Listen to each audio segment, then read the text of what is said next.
I'm Xochitl Mora. Welcome to McAllen's Zone. On this episode, we meet one of McAllen's own who's grilling up some fierce competition.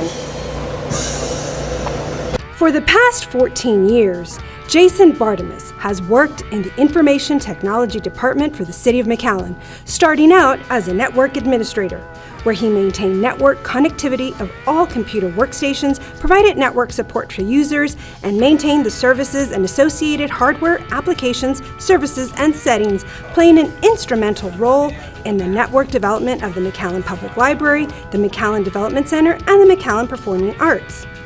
In 2019, he was promoted to the IT Project Manager, where he oversees all IT projects dealing with software development, implementation, and construction. Some of the projects he has spearheaded include Fire Stations number 2 and 3, the Public Works Administration building remodel, and the South Water Recovery Plant. Currently, he is handling the IT component of the ongoing construction of the new Parks and Recreation Administration building, Metro McAllen Administration and Transit Station facilities, and the soon-to-be constructed Fire Station number 8 and Fire Training Facility. This requires him to plan, execute, and finalize projects according to deadlines and budget. He also has to work with team members and third-party contractors to deliver projects according to plan. Jason oversees quality control and manages the risk, integrates the costs, and schedules control and performance contract management. Well, for Jason, it's these everyday tasks that he manages for the City of McAllen that he applies to his hobby, competitive barbecuing, which requires the same discipline, attention to detail, precise steps, and a great team that has propelled Jason to championship status. Step by step, every time. There's a lot of times that I'm mixing the sauces and I'm going through my recipes and I'm like, you know what, maybe I'll add a little bit of this, and then I stop no, don't do it. Stick to the recipe. For those unfamiliar with competitive barbecuing, it is a serious sport and a serious business. Absolutely. It is serious business. You're there to win. Fortunately for Jason and his team chewing the fat, this business has been good. So good, in fact, that aside from multiple wins under their belt, the team, made up of former City of McAllen employee Alan Reese and friend Frank Gonzalez, they even have a sponsor to help cover the cost of participating in the competitive barbecue circuit. His team is a well-oiled machine, and each one is responsible for a certain step along the way to help prep, barbecue, and turn in the most perfect competition meat. We mesh well. We know each other. We know how to get along as a team, how to work together. I know what my teammates are doing and what they need without them having to ask. You know, as I'm watching them, like, okay, I know it's time they need to do this, and I'll get everything prepped for them, and they do the same for me. They know, like, I'll tell them, like, it's time, let's do this, and they'll start prepping. They'll get all the ingredients ready that we need to do, and it's a well-oiled machine. It works. Jason has been barbecuing since he was a teenager, and that is when his passion for creating his own unique barbecue flavor was sparked. Growing up, I was always the family member that would light up the pit. It was this passion to develop his own flavor for barbecue that led to Jason begin experimenting with spices and flavors for each meat for the perfect barbecue and heat, to avoid burning the meat. Just years of grilling and trial and error. And there's a lot of times, you know, the meat would burn and like, oh, what did I do? Oh, the flame was too high. I had too much fire. So fire control, fire management is a big part of barbecue. For anyone thinking about getting into competitive barbecuing, Jason wants everyone to know that it's more than just drinking a few cold ones, throwing some meat on the grill, and hanging out on a Saturday. Especially in competition, you know, when we first decided to get together, I said, come on guys, it's just a Saturday, let's do this. But it's a full week of work. While watching videos and cooking shows and trial and error were a big part of the process to come up with his perfect signature blend of spices and marinade for each meat, and knowing how hot to keep his flame and other steps involved in barbecuing, Jason was pleasantly surprised to find that support actually came from, and continues to this day, his fellow competitors. In fact, while the stakes are high, get it, stakes, for each team in the competition, They are all ultimately friends and truly hang out and help each other as they barbecue.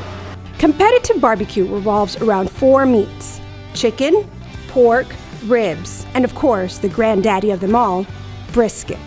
There are several competitive barbecue sanctioning organizations which provide rules and guidelines for competitors and judges in barbecue cook-offs.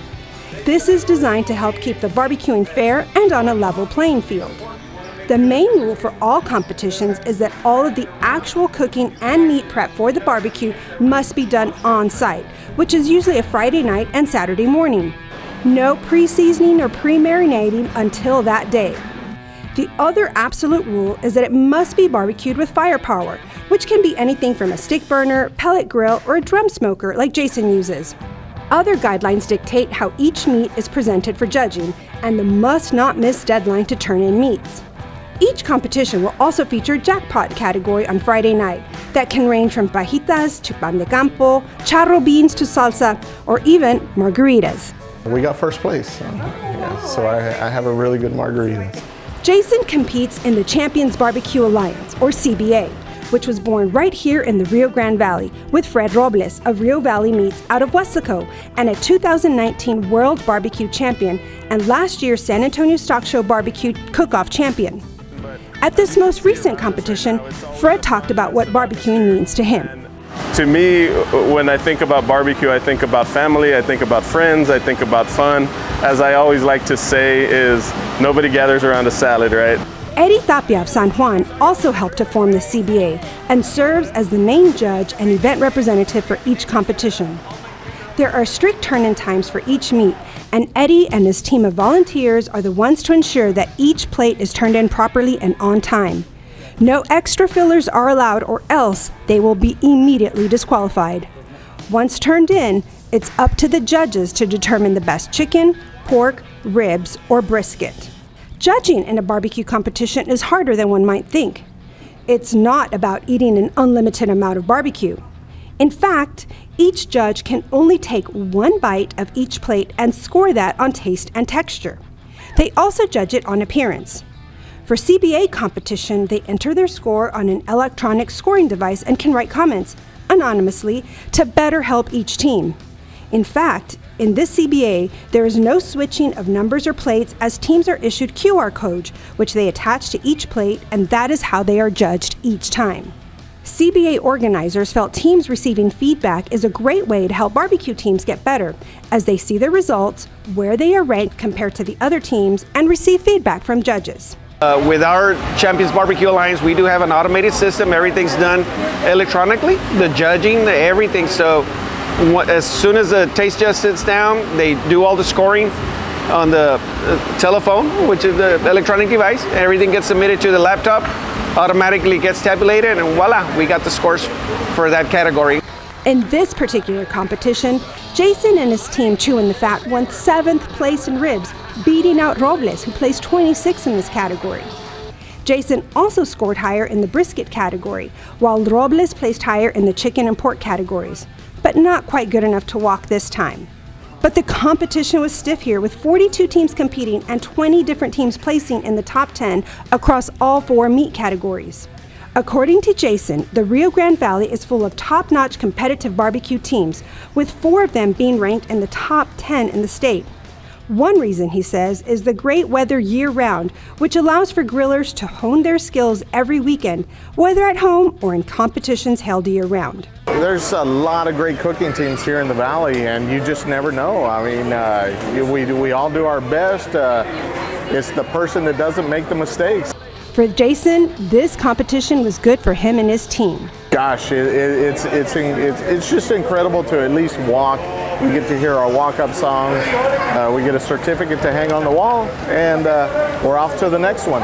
In fact, since that barbecue cook-off, Jason and Chewin' the Fat have placed at a few competitions and are looking forward to barbecuing and winning at the next one. For anyone out there who would like to get into competitive barbecuing, Jason has a few suggestions.